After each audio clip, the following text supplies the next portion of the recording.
Good afternoon. Good day to everybody. My message today is a message for Mystica.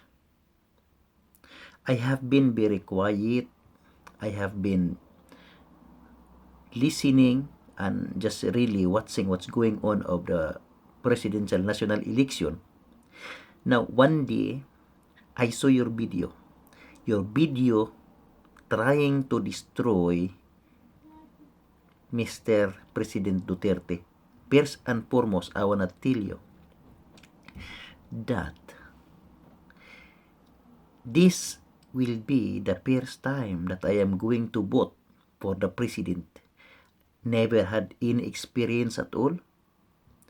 The very reason why I do this, because I fully believe that Duterte is the only hope of our nation, the last card.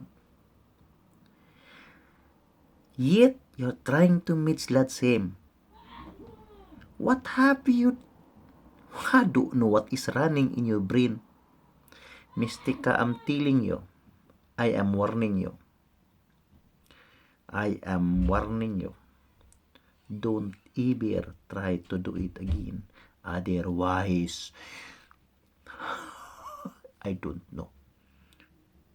I am telling you, I am warning you.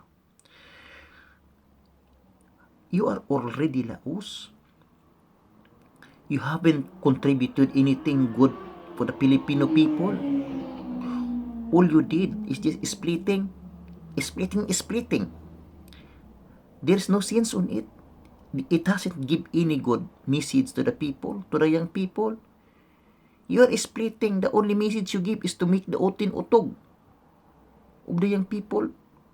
In fact, you are doing some video, 6 video, in which I saw it actually, but I don't feel any utog in there. What the heck you are doing? Huh?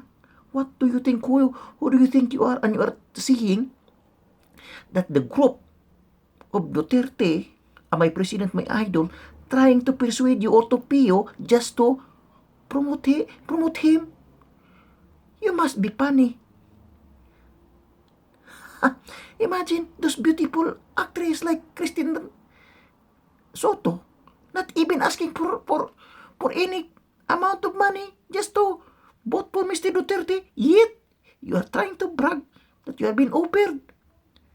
Bloody hell. I'm telling you, I'm warning you.